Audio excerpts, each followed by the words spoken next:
Local 3 Sports with Jake Durant.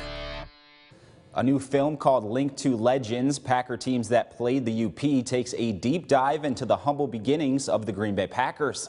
The film also showcases how the UP had a big part in shaping their foundation. I talked with Dwight Brady, the creator of the film and current professor at Northern Michigan, to learn more. The film Linked to Legends, Packers Teams That Played the UP, focuses on the early history of the Green Bay Packers franchise.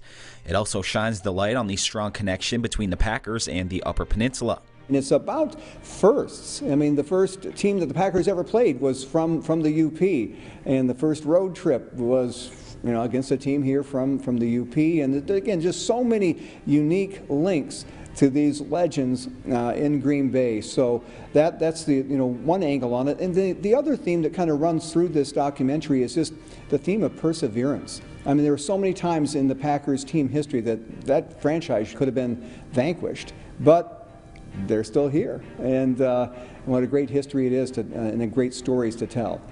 The Packers got their start a century ago when they played their first game in the year 1919, 2 years prior to joining the NFL.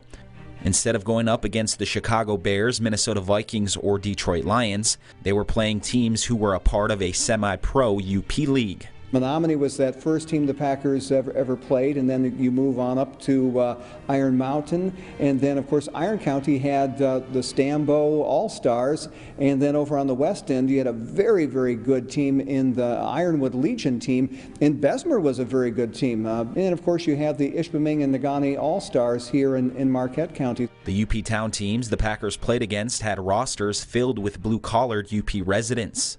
A lot of them were tied to the mining communities, and you look at Stambo, that was a mining community, Ironwood, Ishpeming and Negaunee, Iron Mountain. So, it was very physical labor that they engaged in, and I think that attracted the type of person that you would probably want to put on a football field. And as for Menominee and Marinette, I mean, football roots there go very, very deep, and it was a mill town, and again, you're still, working in a sawmill was no picnic either. The UP held their own against the Packers throughout their run. When the UP teams were able to field a full complement of players, it was very, very close. In fact, Stambo, in their second meeting in the 1920 season, they played the Packers 3-0. Ironwood, for instance, they played the Duluth Kellys, and Ironwood played them 3 times. Each game was a 0-0 tie. So they were very competitive against some of these early NFL teams. Dwight Brady, the creator of Linked to Legends, said he learned so many fascinating stories while researching for the film, including the story of former Packers coach and Iron Mountain native Gene Razzani. He changed the colors of the Green Bay Packers to green and gold, and also broke the color barrier with hiring Bob Mann as the first African-American player for the Packers in the modern era. So he had a real significant impact there, and he also hired the scout that went out and found Ray Nitschke and Bart Starr. So I think he definitely had a lasting impact on the Green Bay Packers. For more information about the film and the showing times, visit our website, upmatters.com.